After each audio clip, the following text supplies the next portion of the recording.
Puji Tuhan saudara, kita kembali bertemu lagi dalam ibadah pendalaman Alkitab. Pada hari ini kita masih kembali akan mempelajari surat Roma yang sekarang sudah memasuki ayatnya yang ke-17. Dan malam hari ini kita kembali akan melihat Roma pasal 15 ayat 17 sampai ayatnya yang ke-21. Dan sebelum kita mendengarkan firman Tuhan, mari sama-sama kita akan tundukkan kepala dan kita akan berdoa. Kita meminta pimpinan Roh Kudus untuk memimpin hati dan pikiran kita untuk bisa mengerti kebenaran firman Tuhan. Mari kita berdoa. Tuhan, kami mengucap syukur dan berterima kasih kepada Engkau untuk kesempatan pada hari ini kami kembali mendengarkan firman-Mu, kami kembali boleh mempelajari firman-Mu. Kami percaya tentu ada sesuatu yang baru yang Tuhan mau berikan kepada kami melalui pendalaman Alkitab pada hari ini. Terlebih lagi Tuhan, biarlah seperti apa yang akan kami dengar pada hari ini, biarlah kami memiliki hati seperti Rasul Paulus yang mau untuk memberitakan Injil dimanapun kami berada melalui perbuatan dan perkataan kami. Tuhan, berkati firman-Mu dari awal sampai kepada akhirnya, sehingga firman-Mu boleh tertanam di dalam hati kami, berbuah-buah dan menghasilkan buah untuk kemuliaan nama Tuhan. Terima kasih Bapa, mengucap syukur kepada Tuhan. Di dalam nama Tuhan kami Yesus Kristus kami berdoa mengucap syukur. Haleluya. Amin. Nah saudara, pada hari ini kita sudah masuk di dalam Roma pasal yang ke-15, ayatnya yang ke-17 sampai ayatnya yang ke-21. Untuk mempercepat pelajaran Alkitab kita, mari kita akan langsung saja buka Alkitab kita di dalam Roma pasal yang ke-15 ayat 17 sampai 21. Saya akan membacakan firman Tuhan ini.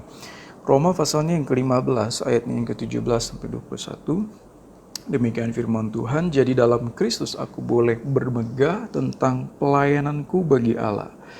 Sebab aku tidak akan berani berkata-kata tentang sesuatu yang lain kecuali tentang apa yang telah dikerjakan Kristus olehku, yaitu untuk memimpin bangsa-bangsa lain kepada ketaatan, oleh perkataan dan perbuatan, oleh kuasa tanda-tanda dan mujizat-mujizat, dan oleh kuasa roh. Demikianlah dalam perjalanan keliling dari Yerusalem sampai ke Ilirikum, aku telah memberitakan sepenuhnya Injil Kristus. Dan dalam pemberitaan itu aku menganggap sebagai kehormatanku bahwa aku tidak melakukannya di tempat-tempat di mana Kristus telah dikenal orang, supaya aku jangan membangun di atas dasar yang telah diletakkan orang lain. Tetapi sesuai dengan yang ada tertulis, mereka yang belum pernah menerima berita tentang Dia akan melihat Dia, dan mereka yang tidak pernah mendengarnya akan mengertinya. Nah, saudara, di dalam ayat 17 sampai ayat 21 ini kita akan melihat kepada apa yang Paulus telah kerjakan di dalam pelayanan misinya. Ya, jadi ayat 17 sampai 21 bercerita mengenai perjalanan misi dari Rasul Paulus dan apa saja yang sudah dia lakukan di dalam pelayanannya. Pencapaiannya sejauh yang ia tulis di dalam ayat-ayat ini sebenarnya sesuatu yang sangat luar biasa. Ya, kalau saudara ukur dari Yerusalem sampai ke Ilirikum itu kira-kira ada 1.500 kilometer. Ya, jarak dari Yerusalem sampai ke Ilirikum. Dan semua itu dijalani oleh Rasul Paulus di zaman yang pada saat itu belum ada kendaraan bermotor ataupun pesawat terbang. Jadi saudara bisa bayangkan sebuah perjalanan sejauh 1.500 km dari Yerusalem sampai ke Ilirikum. Ya, tentu bukan sebuah perjalanan garis lurus, saudara. Kalau nanti kita lihat dalam ayat-ayat yang kita bahas, Paulus tentu perjalanan keliling ya kota-kota dari Yerusalem sampai ke Ilirikum. Jadi jaraknya itu bisa lebih dari 1.500 km. Kalau saya coba ukur-ukur dalam peta di Indonesia tuh bayangannya kira-kira dari kita di Jakarta itu bisa menuju ke daerah Lombok sana ya. Sejauh itu. Dan saudara bayangkan itu dilakukan oleh Rasul Paulus tanpa pesawat dan tanpa kendaraan. Ya, jadi dia benar-benar menggunakan sebuah transportasi yang masih jauh dari apa yang kita kenal sekarang di zaman modern. Jadi perjalanan dan pelayanan yang dilakukan oleh Rasul Paulus ini sebuah pelayanan yang tidak mudah, saudara. Namun itulah tugas pelayanan yang dipercayakan oleh Allah kepada dia, dan ada sebuah dorongan yang kuat dari Rasul Paulus untuk menyelesaikan misi itu, untuk memberitakan Injil Kristus kepada setiap orang, di mana Allah ingin dia memberitakan Injil. Ya, jadi dia lakukan itu ke tempat-tempat di mana Kristus, di mana Roh Kudus, di mana Allah Tritunggal ingin dia melakukannya. Nah, sekarang kita sudah hidup kira-kira udah ribuan tahun dari kematian Paulus, dan kita akan mempelajari kembali apa yang menjadi perjalanan misinya, apa yang menjadi hati dan pikiran Paulus. Terlebih dari itu adalah bagaimana kita bisa mengikuti semangat dan kobaran hati Paulus untuk memberitakan Injil Kristus Yesus. Mari kita buka tadi dalam Alkitab kita di dalam ayat 17. Paulus membukanya demikian, ayat 17, "Jadi dalam Kristus aku boleh bermegah tentang pelayananku bagi Allah."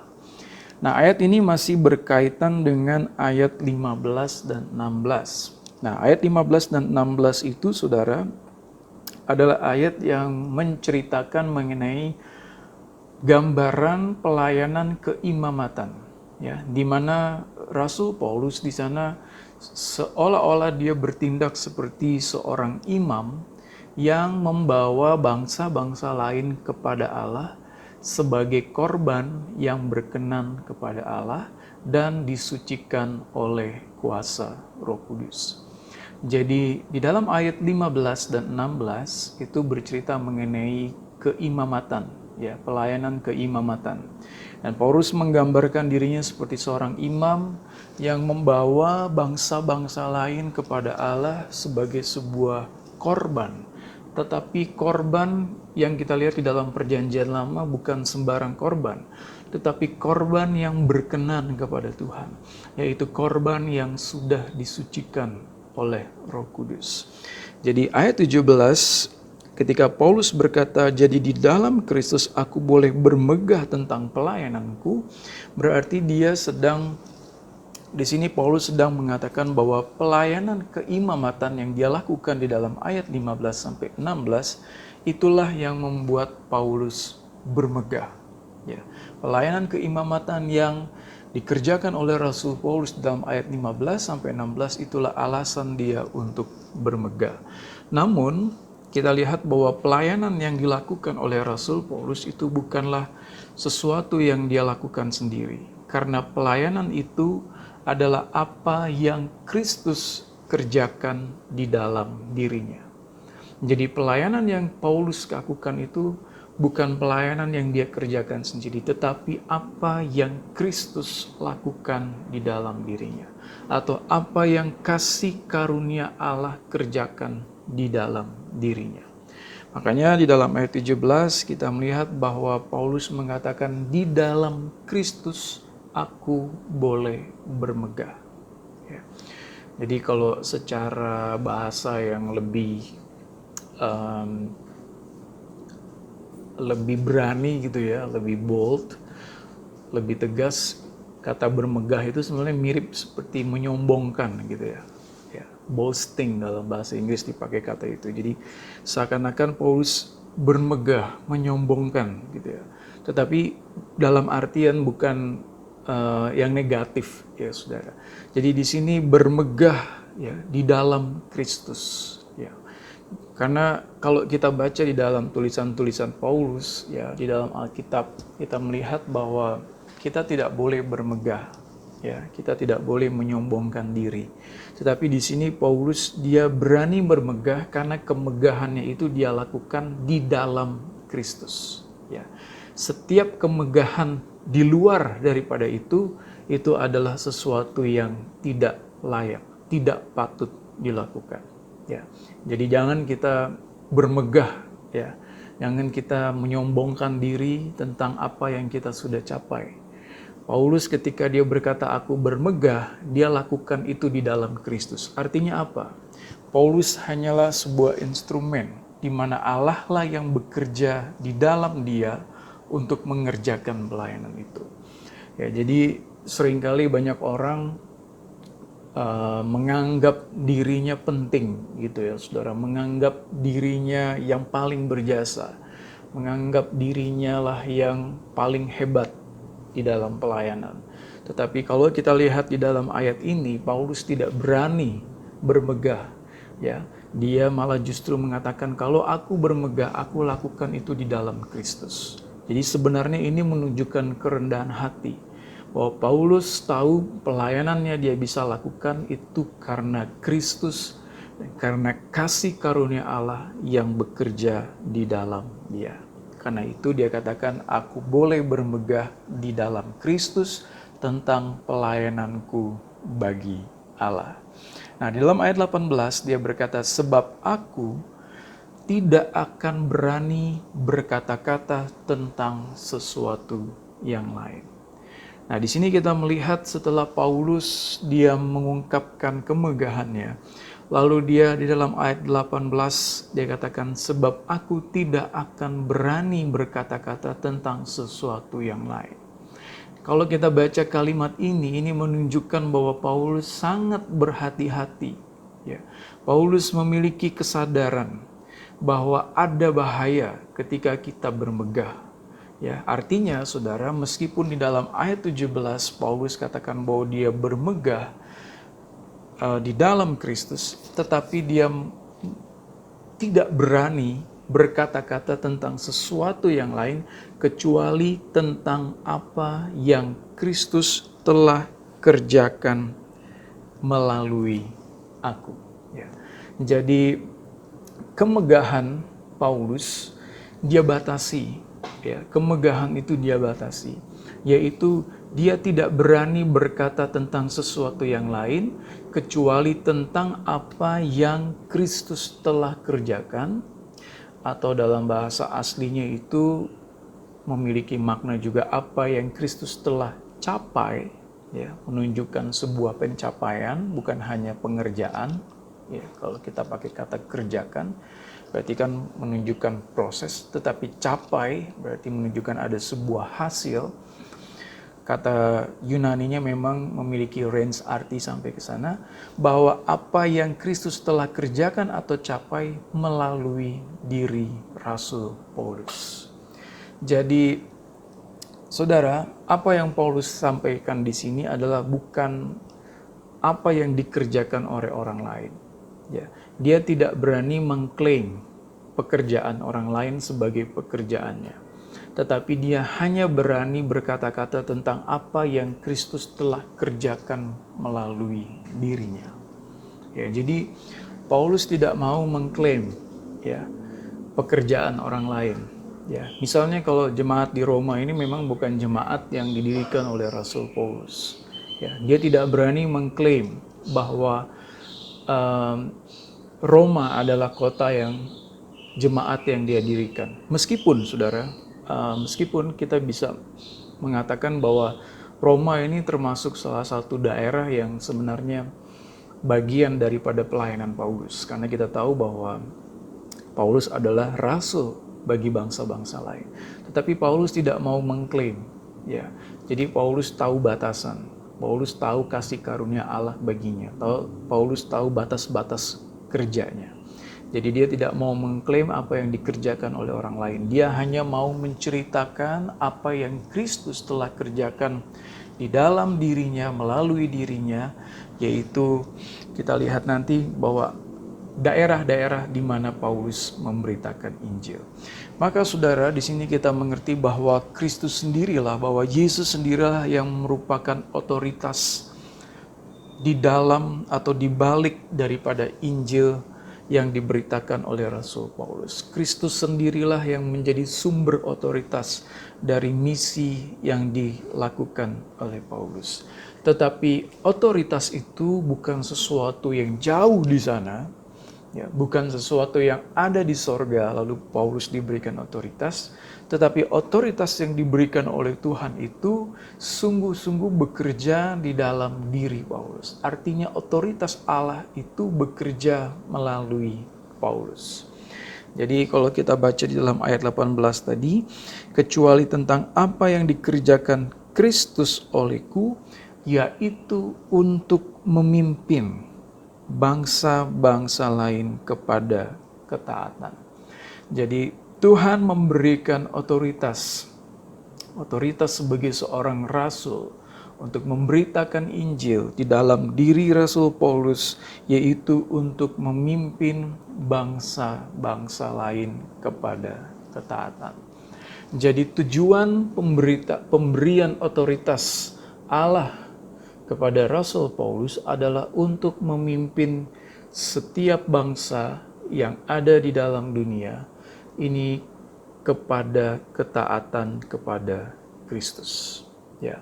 Jadi kalau kita lihat ini, kita mengingat kembali kepada Roma pasal 1 ayat yang kelima, bahwa di dalam bagian awal surat Roma Paulus sudah mengatakannya, ya, bahwa dia memiliki tugas dari Tuhan, memiliki panggilan daripada Tuhan untuk membawa bangsa-bangsa lain kepada ketaatan kepada nama Kristus. Ya, dalam ayat 5 Roma pasal 1, dengan perantaraannya kami menerima kasih karunia dan jabatan rasul untuk menuntun semua bangsa supaya mereka percaya dan taat kepada namanya. Jadi di situ jelas ya Paulus mengatakan supaya dia punya tugas sebagai memimpin bangsa-bangsa untuk taat kepada nama Tuhan. Nah, saudara perhatikan ya bahwa di saat kita mengikuti Kristus ya, kita bukan hanya datang kepada Dia dengan iman ya.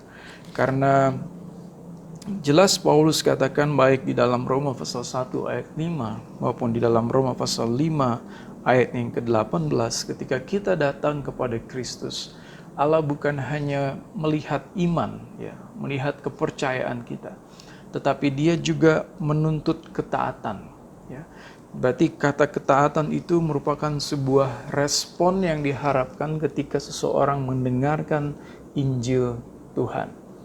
Ya, jadi respon yang diharapkan ketika seseorang mendengarkan Injil itu bukan hanya percaya, ya, tetapi taat, ya, tunduk, loyal kepada Tuhan. Ya, jadi bukan hanya iman, tetapi iman itu harus melahirkan ketaatan. Ya, coba kita lihat tadi dalam Roma pasal 1 ayatnya yang kelima, menuntun semua bangsa supaya mereka percaya dan taat kepada namanya. Saya baca dalam bahasa Inggris. Through him we have received grace and apostleship for obedience to the faith. Jadi iman itu melahirkan ketaatan. Ya. Karena kalau kita bicara mengenai Injil, saudara, Injil itu adalah sebuah proklamasi terhadap kerajaan Allah. Ya. Jadi Injil merupakan sebuah pengumuman, ya, saudara, bahwa kerajaan Allah, ya, seperti Yesus katakan kerajaan Allah sudah dekat. Itulah Injil. Jadi di dalam Injil sebenarnya menuntut kita untuk kita datang kepada Tuhan di dalam ketaatan. Ya, karena Injil merupakan berita tentang datangnya seorang raja, lahirnya seorang raja, satu pemerintahan yang baru. Jadi bukan hanya sebuah bentuk kepercayaan, sebuah iman kepada Tuhan, tetapi di sana di dalamnya harus ada ketaatan. Makanya di sini jelas Rasul Paulus katakan untuk memimpin bangsa-bangsa kepada ketaatan. Jadi otoritas diberikan Kristus kepada Paulus adalah untuk memimpin bangsa-bangsa kepada ketaatan. Dan Paulus melakukannya di dalam ayat 18, dikatakan, aku bersaksi kepada bangsa-bangsa lain, memimpin bangsa-bangsa lain kepada ketaatan oleh perkataan dan perbuatan. Jadi pemberitaan Injil yang dilakukan oleh Rasul Paulus, dia lakukan dengan seimbang, ya, bukan hanya dengan perkataan, tetapi juga dengan perbuatan. Artinya di dalam kita memberitakan Injil, saudara, kita harus melakukannya dengan seimbang. Ya, kita tidak bisa melakukannya hanya dengan perkataan tanpa perbuatan, atau kita hanya melakukannya dengan perbuatan tanpa perkataan. Ya, keduanya harus berjalan beriringan. Ketika kita memberitakan Injil, kita bukan hanya memberitakan mengenai perkataan Kristus, tetapi juga harus disertai dengan perbuatan-perbuatan yang menunjukkan Injil itu. Begitu juga kita nggak bisa cuma berbuat baik saja, tetapi orang juga perlu mendengar berita tentang Kristus. Ya, bagaimana berita tentang kematian dan kebangkitan Kristus diberitakan? Bukan melalui perbuatan, tetapi melalui perkataan ketika saudara bersaksi. Jadi keduanya harus ada, saudara. Ya, tetapi itu juga, ya, kita nggak bisa cuma berkata-kata mengenai kebangkitan dan kematian Kristus, misalnya menghapuskan dosa kita. Tetapi itu pun juga harus disertai dengan perbuatan. Ada perbuatan-perbuatan baik yang kita lakukan sehingga Injil itu menjadi sempurna, ya, karena pemberitanya itu melakukannya dengan seimbang, baik dalam perkataan maupun di dalam perbuatan. Jadi Paulus dia memberitakan Injil yang pertama tadi melalui atau oleh perkataan dan perbuatan. Lalu di dalam ayat 19 bagian A, oleh kuasa tanda-tanda dan mujizat-mujizat dan oleh kuasa Roh. Jadi Paulus melakukan pemberitaan Injil dengan tanda-tanda dan mujizat. Dalam bahasa Inggris dipakai kata sign and wonders. Nah, saudara, kalau kita berbicara mengenai tanda-tanda dan mujizat, itu merupakan sebuah ungkapan yang biasa sebenarnya di dalam Alkitab, menunjuk kepada suatu peristiwa yang tidak biasa. Ya, ungkapan yang biasa tetapi menunjuk kepada sebuah peristiwa yang tidak biasa atau sebuah peristiwa yang luar biasa. Nah, ungkapan tanda-tanda dan mujizat ini biasanya merupakan sebuah ungkapan yang memberikan deskripsi kepada mujizat. Jadi mujizat itu adalah tanda-tanda, ya, dan mujizat atau keajaiban. Nah, ini ungkapan ini sering muncul, saudara, utamanya di dalam kitab Keluaran, ya, atau pada zaman Israel pada kitab Keluaran, dan juga beberapa kali muncul di dalam sejarah gereja mula-mula. Nah, misalnya saudara di dalam kitab Septuaginta, ya, yaitu kitab Perjanjian Lama yang diterjemahkan ke dalam bahasa Yunani, ungkapan tanda-tanda dan mujizat itu muncul sebanyak 29 kali. Ya, jadi di dalam kitab PL bahasa Yunani, kata sign and wonders atau tanda-tanda dan mujizat itu muncul 29 kali. Dan 15 kali diantaranya itu ada di dalam kitab Keluaran. Ya, sebagai contoh kita coba buka di dalam kitab Keluaran pasal yang ke-7.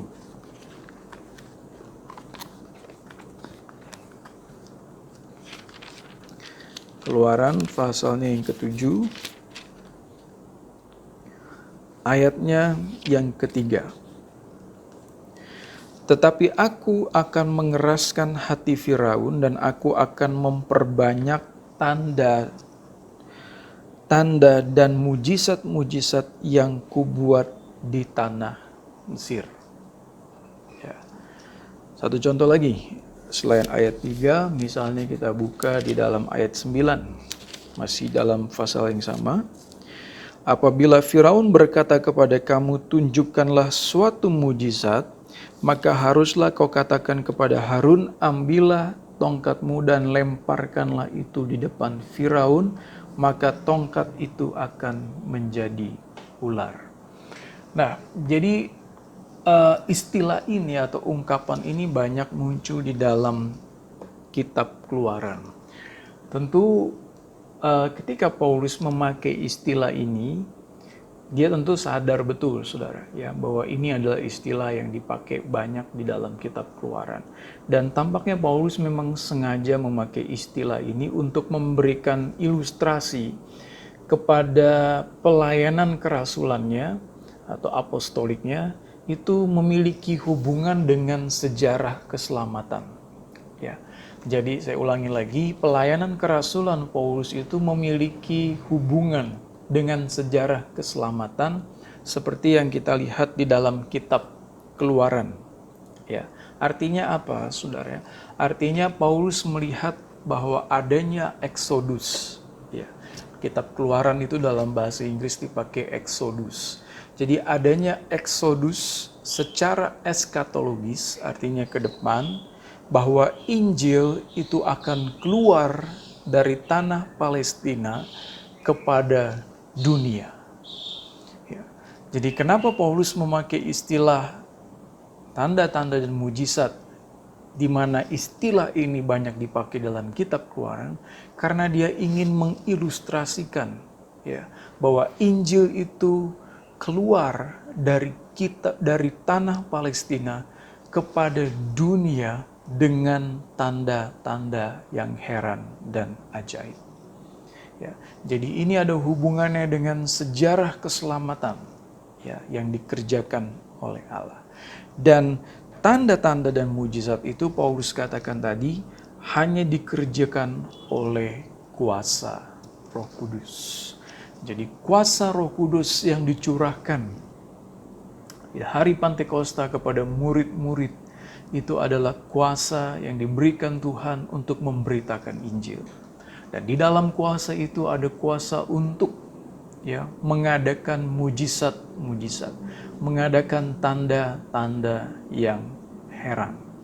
Sehingga kita melihat dalam pelayanan gereja, di dalam pelayanan murid-murid, dalam pelayanan rasul-rasul, Allah meneguhkan pelayanan mereka dengan tanda-tanda heran. Dan itu semua dikerjakan oleh pekerjaan daripada Roh Allah. Ya, Roh Allah, Roh Kudus itu memberikan kita kuasa untuk kita memberitakan Injil. Nah, saudara, sebagai sebuah catatan, sebenarnya kalau kita berbicara mengenai tanda-tanda dan mujizat, sebenarnya di dalam Alkitab itu seringkali kalau kita ketemu istilah itu atau ungkapan itu sebenarnya banyak digunakan secara negatif. Ya, artinya, nah cobalah kita sebuah contoh saja ya. Ini bagaimana ungkapan ini digunakan secara negatif. Misalnya di dalam Markus, pasalnya yang ke-13. Di dalam Injil Markus, saudara bisa buka Alkitab di rumah saudara masing-masing. Markus pasal 13 ayatnya yang ke-22. Ya, kita lihat ini sebagai sebuah contoh. Sudah ada cukup banyak ayat, tapi saya hanya menunjukkan beberapa ayat, saudara. Dalam Markus pasal 13 ayat 22, sebab Mesias-Mesias palsu dan nabi-nabi palsu akan muncul dan mereka akan mengadakan tanda-tanda dan mujizat-mujizat dengan maksud sekiranya mungkin menyesatkan orang-orang pilihan. Ya. Kalau saudara lihat bahwa tanda-tanda dan mujizat ini justru datang berbarengan dengan datangnya Mesias palsu. Ya, jadi kita lihat bahwa penggunaannya seringkali digunakan secara negatif. Bahkan di dalam Injil Yohanes, ya, Injil Yohanes ini adalah Injil yang sangat menghargai mengenai tanda, ya, mengenai sign and wonders, tapi lebih tepatnya kepada sign saja, ya. Dalam Injil Yohanes yang sangat menghargai tanda-tanda heran, itu pun di dalam beberapa ayat itu melihat tanda-tanda itu sebagai sesuatu yang negatif, ya. Sebagai contoh misalnya dalam Yohanes pasal 4 ayatnya yang ke-48, Yohanes pasal 4 ayat 48. Maka kata Yesus kepadanya, jika kamu tidak melihat tanda dan mujizat, kamu tidak percaya. Ya. Jadi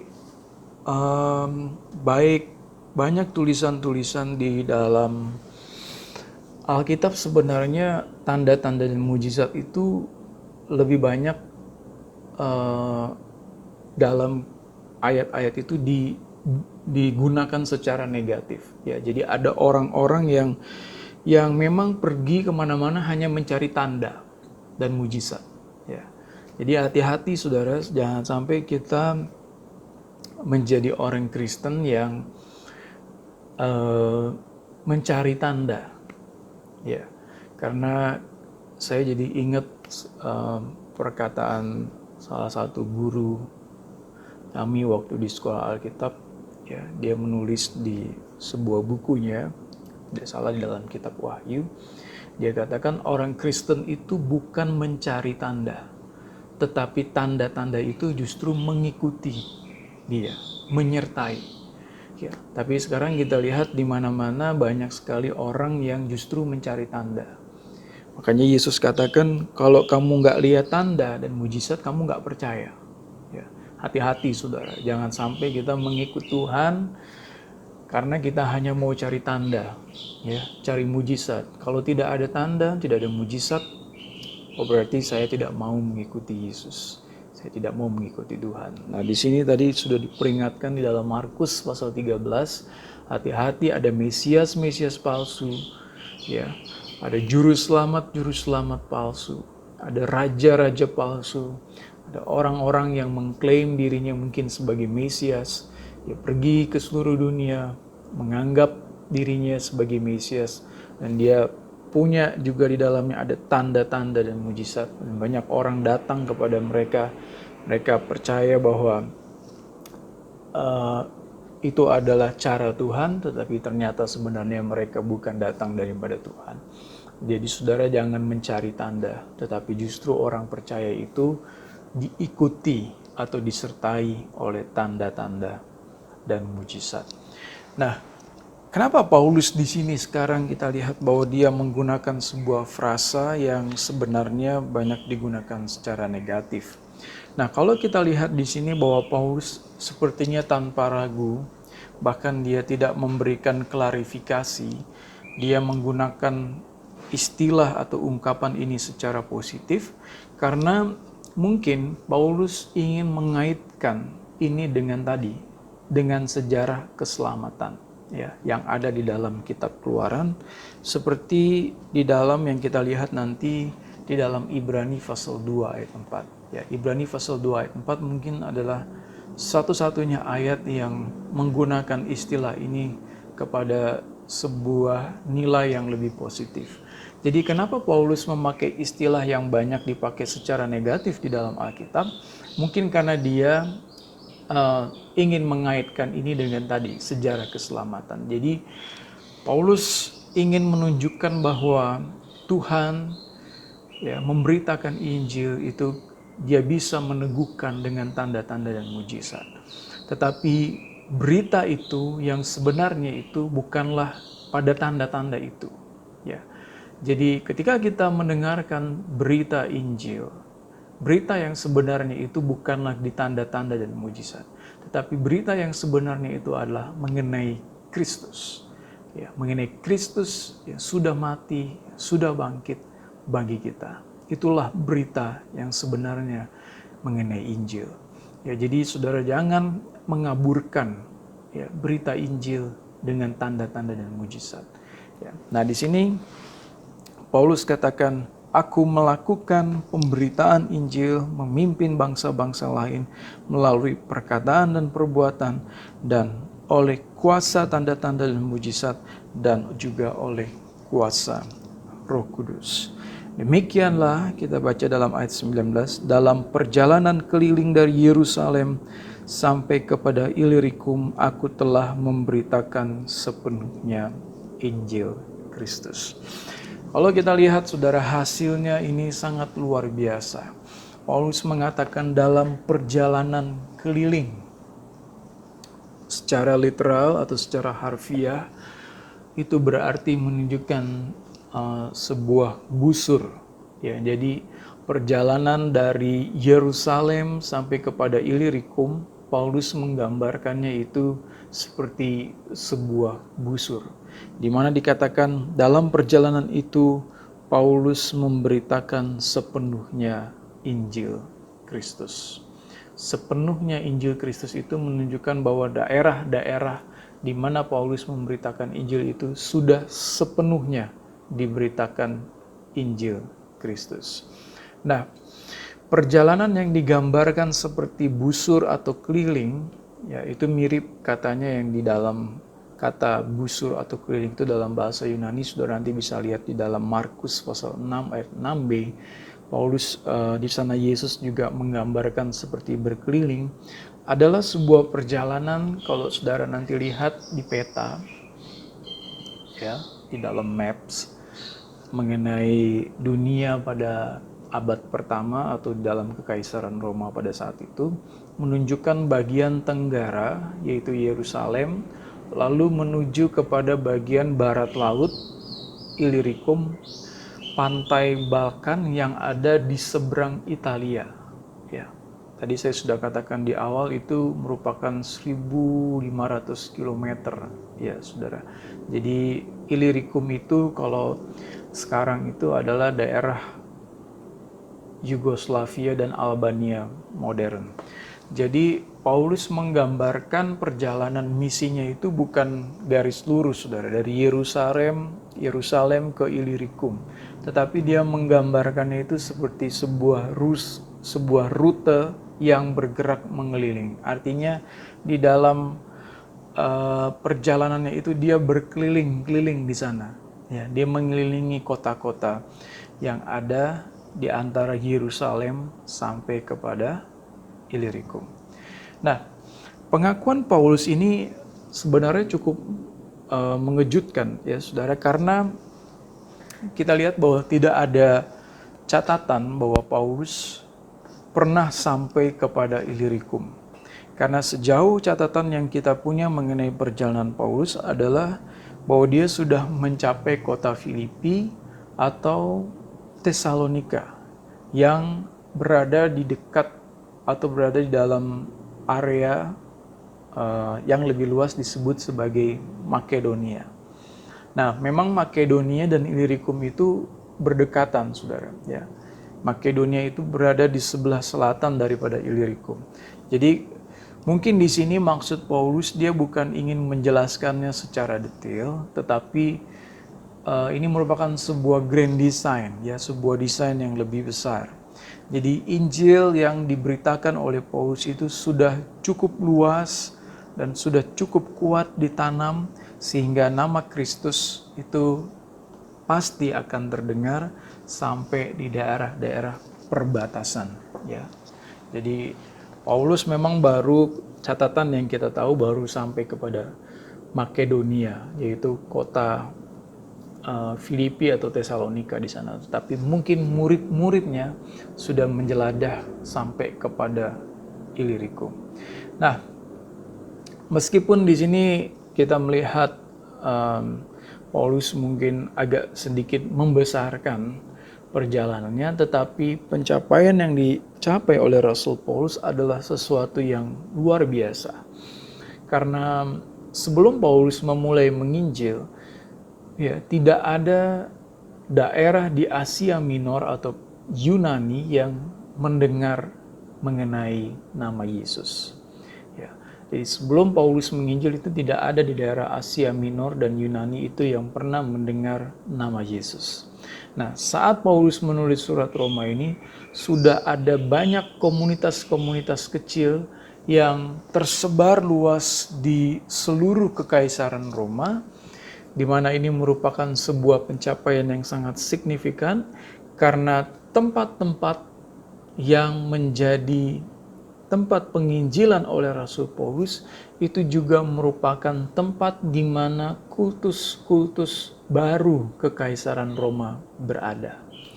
Ya, jadi tempat-tempat di mana kaisar disembah, kaisar dijadikan Tuhan, ya, Kyrios, menjadi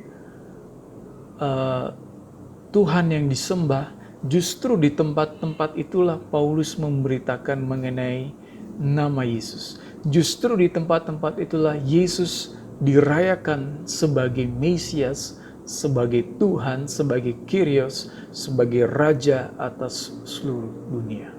Jadi saudara bisa bayangkan, ya, di tempat-tempat di mana kultus-kultus Roma berada, ya, kekaisaran Roma berada, disitulah Paulus memberitakan nama Kristus. Ya, jadi ini merupakan seperti sebuah perlawanan, ya, terhadap tirani daripada kekaisaran Roma. Nah, ayat 20 katakan, dan dalam pemberitaan itu aku menganggap sebagai kehormatanku bahwa aku tidak melakukannya di tempat-tempat di mana nama Kristus telah dikenal orang, supaya aku jangan membangun dasar yang telah diletakkan oleh orang lain. Sejalan dengan ayat 19, Paulus melakukan pemberitaan Injil di mana Kristus belum dikenal dan dihormati orang. Jadi strategi Paulus adalah fokus kepada membangun jemaat dari kota-kota besar, ya, seperti Korintus atau Efesus.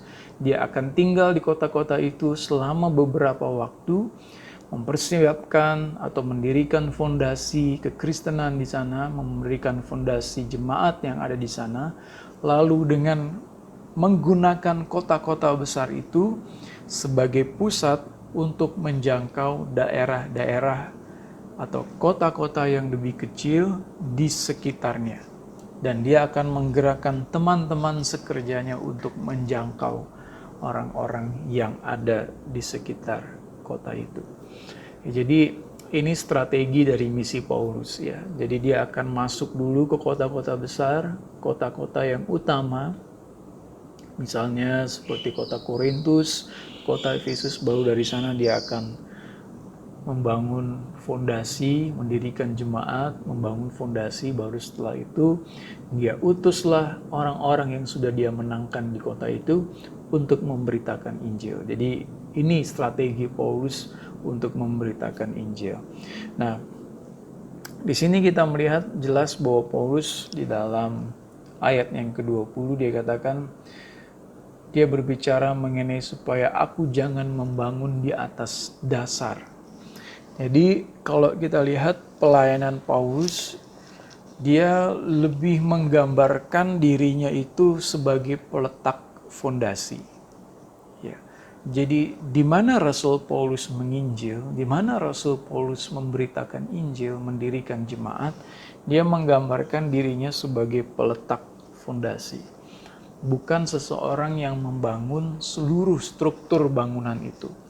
Ya. Jadi Paulus biasanya setelah dia meletakkan fondasi dan fondasinya itu sudah cukup kuat, dia sudah tinggal beberapa waktu di sana meletakkan fondasi-fondasi yang kuat bagi jemaat, lalu setelah itu dia akan pergi atau keluar dari kota itu untuk pergi ke tempat lain dan melakukan hal yang sama, meletakkan fondasi. Lalu bagaimana yang ada yang di sini? Nah, itu nanti orang lain yang akan membangun fondasi itu.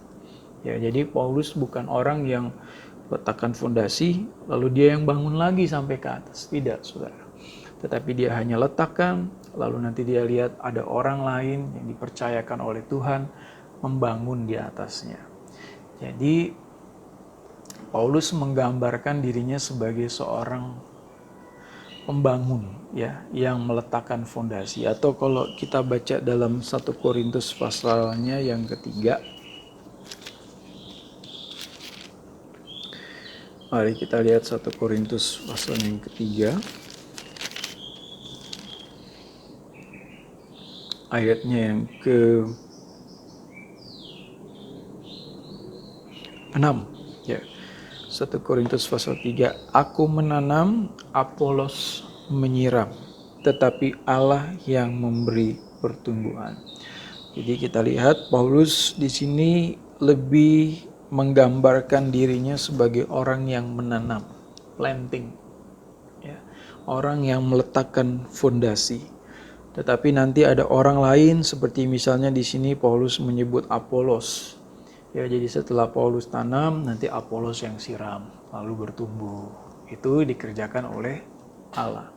Jadi Paulus dia lebih menggambarkan dirinya itu adalah sebagai orang yang meletakkan fondasi. Gitu ya, saudara. Jadi dia, karena mengapa dia nggak pernah netap gitu di sebuah kota berlama-lama. Biasanya dia sudah letakkan, dia lihat bahwa jemaat sudah cukup kuat, fondasinya sudah cukup baik, maka dia akan tinggalkan.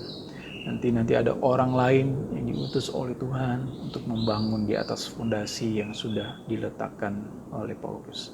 Jadi di sini saya melihat bahwa penting bagi kita untuk mengetahui peran kita, ya, pelayanan kita. Jadi jangan kita melampaui dari apa yang sudah ditetapkan oleh Tuhan. Ya, sejauh apa yang Allah tetapkan itulah yang kita kerjakan. Jadi kalau Tuhan tetapkan kita misalnya sebagai pengajar, ya sudah, jangan saudara pengen lebih dari itu. Kalau saudara bukan gembala, ya saudara jangan bertindak seolah-olah seperti gembala. Kalau saudara bukan guru, ya saudara tidak perlu bertindak seolah-olah seperti seorang guru. Jadi kita harus mengerti pelayanan kita. Saudara harus mengerti batas-batas karunia yang Tuhan berikan. Ya, jangan melampaui itu. Paulus tidak borongan, ya, dia bukan tukang bangunan yang borongan. Habis letakkan fondasi dia juga yang bangun. Enggak. Dia cuma letakkan fondasi karena itu yang disuruh oleh Tuhan, dia tinggalkan, nanti orang lain Tuhan utus untuk membangun. Di sana juga begitu dan seterusnya. Jadi kita harus mengerti, ya saudara, tugas-tugas pelayanan kita. Nah, dia lanjutkan dalam ayat 21. Tetapi sesuai dengan yang ada tertulis, mereka yang belum pernah menerima berita tentang Dia akan melihat Dia, dan mereka yang tidak pernah mendengarnya akan mengertinya. Paulus mengutip di dalam kitab Yesaya pasalnya yang ke-52 ayatnya yang ke-15 bagian B. Kenapa Paulus mengutip Yesaya, saudara? Karena ayat-ayat itu, ya, kita buka saja dalam Yesaya.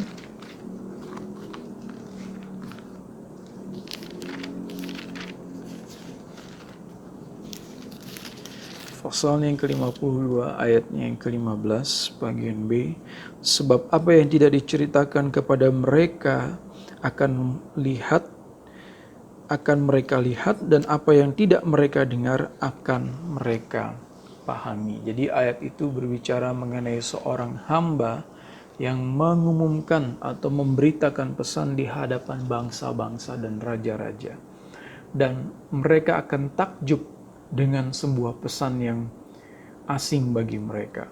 Jadi di sini kenapa Paulus memilih ayat ini, mungkin ayat itu dengan tepat, ya, menggambarkan pelayanan Paulus sebagai seorang hamba. Ya, ayat sebelumnya dia menganggap dirinya sebagai seorang pelayan, leutogos, di mana sebagai seorang hamba Kristus Yesus, dia memberitakan mengenai Injil Yesus Kristus kepada bangsa-bangsa non-Israel. Dan Paulus di sini memenuhi nubuatan daripada Perjanjian Lama tentang orang-orang non-Israel yang akan datang kepada Tuhan setelah mendengar berita atau pesan tentang Tuhan. Nah, saudara, kita melihat bahwa di dalam bagian ini ada beberapa hal yang bisa kita pelajari di dalam pelayanan Paulus. Yang pertama yang bisa kita mengerti dalam pelayanan Paulus adalah kita perlu kerendahan hati, bahwa pelayanan yang kita lakukan kepada Tuhan adalah pelayanan yang dikerjakan oleh Kristus melalui diri kita. Ya, jadi jangan ada orang yang bermegah atas dirinya, ya, menyombongkan dirinya. Karena saya sering, ya saudara, mendengar orang berkhotbah, orang menyampaikan entah kesaksian atau apa. Tetapi yang ditonjolkan adalah dirinya. Ya. Jadi khotbahnya itu aku, bukan Kristus. Tetapi lebih banyak bercerita tentang dirinya, apa yang dia sudah capai, apa yang dia sudah kerjakan, kehebatan dirinya. Nah, ini bahaya, saudara. Ya, meskipun mungkin seperti Paulus tadi, dia bermegah di dalam Kristus, tetapi ayat 18 kan dikatakan aku berhati-hati. Ya, artinya Paulus sangat berhati-hati di dalam kemegahannya. Dia sadar bahwa itu semua hanyalah kasih karunia Allah. Jadi jangan kita bermegah, saudara, di dalam apa yang sudah kita kerjakan bagi Tuhan. Karena semua yang kita kerjakan, pelayanan-pelayanan yang kita lakukan bagi Tuhan itu sebenarnya adalah Tuhan sendiri yang bekerja di dalam kita. Jadi kita ini hanyalah seorang hamba, kita ini hanyalah seorang yang bekerja, dipercayakan oleh Tuhan. Dan yang kedua, kita perlu juga tahu batas-batas tugas pelayanan kita. Jangan kita mengklaim apa yang Tuhan tidak percayakan kepada kita. Paulus sadar betul ya apa batas-batas pekerjaan pelayanan, batas-batas daerah di mana dia melayani. Dia tidak berani berkata-kata tentang yang lain di luar dari apa yang sudah dikerjakan oleh Kristus di dalam dirinya. Jadi kita harus berhati-hati, jangan sampai kita mengklaim pelayanan yang sebenarnya bukan tempat atau bukan sesuatu yang Tuhan percayakan kepada kita. Dan yang ketiga, kita harus mengembalikan semua pelayanan itu hanya untuk kemuliaan nama Tuhan. Ya, jadi pelayanan yang baik adalah pelayanan yang kita pakai untuk memuliakan nama Tuhan. Maka sebagai penutup, ujian dari kepemimpinan Kristen, ya, sebagai seorang pemimpin Kristen itu bukanlah seberapa banyak kita dapat pengikut, tetapi seberapa banyak Kristus mendapatkan pengikut. Ya, jadi pemimpin Kristen yang sejati itu bukan membawa orang kepada dirinya, tetapi membawa orang kepada Kristus. Sehingga Kristuslah yang dipermuliakan, Kristuslah yang ditinggikan, dan Kristuslah yang disembah, Kristuslah yang dipuji, Kristuslah yang layak mendapat kehormatan dan pujian dari kita. Sedangkan kita ini hanyalah seorang hamba, seorang pelayan yang tidak layak yang mendapatkan pujian atau kehormatan, tetapi Kristuslah. Karena di dalam pelayanan kita itu sendiri pun sebenarnya adalah pekerjaan Kristus di dalam diri kita. Puji Tuhan, saudara, kita sudah sampai kepada ayat 21 dan kita sudah semakin dekat pada akhir dari surat Roma, dan saya berharap kita terus semangat untuk belajar, mempelajari firman Tuhan. Puji Tuhan, firman Tuhan sampai di sini dan kita sama-sama akan mengakhirinya dengan doa. Kita akan menutup, saudara, PA kita hari ini dengan doa, dan kita akan menaikkan dulu pujian betapa hatiku berterima kasih.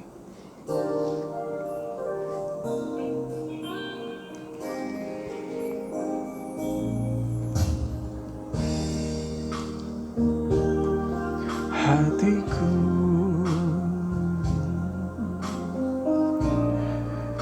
berterima kasih, Yesus. Kau mengasihiku,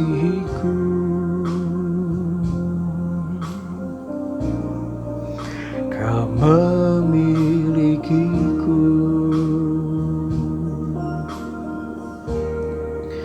Hanya ini Tuhan persembahanku, segenap hidupku, jiwa dan ragaku, sebab tak ku miliki harta kekayaan yang cukup berarti untuk ku persembahkan hanya ini Tuhan, permohonanku. Terimalah Tuhan persembahanku, pakailah hidupku sebagai alatmu seumur hidupku. Betapa hatiku, betapa hatiku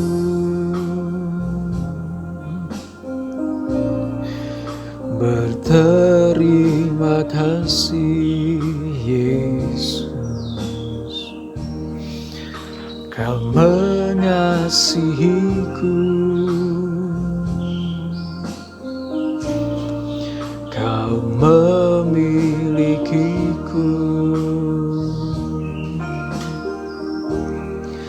Hanya ini Tuhan persembahanku, segenap hidupku, jiwa dan ragaku, sebab tak ku miliki harta kekayaan yang cukup berarti untuk ku persembahkan.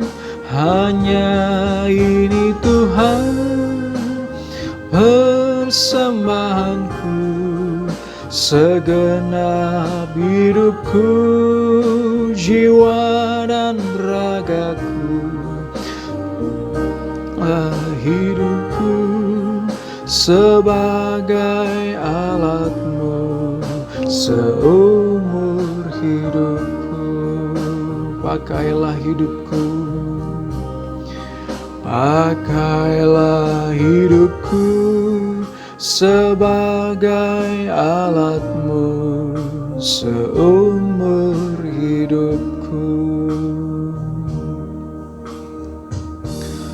Tuhan, kami bersyukur untuk kesempatan yang Tuhan berikan untuk kami boleh melayani Engkau.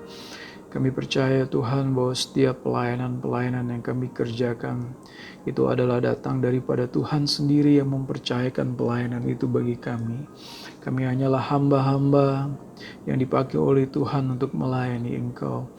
Jadikanlah hati kami seperti hati Rasul Paulus Tuhan, yang rindu untuk memberitakan Injil, yang rindu untuk memberitakan firman-Mu, yang bersaksi melalui perkataan dan perbuatan kami.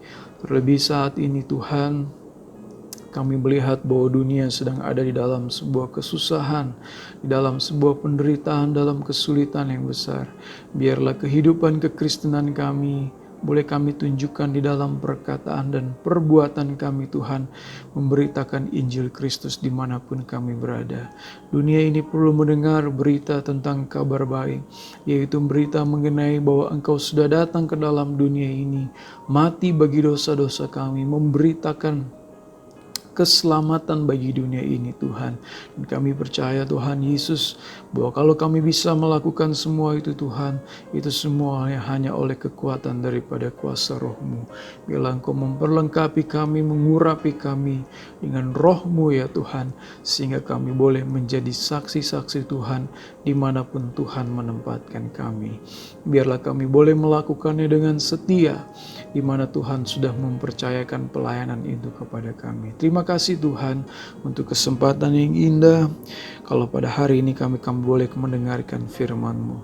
Terpujilah nama Tuhan, di dalam nama Tuhan kami Yesus Kristus, kami akan mengakhiri pendalaman Alkitab kami. Terpujilah nama Tuhan, di dalam nama Tuhan Yesus Kristus kami berdoa. Haleluya. Amin.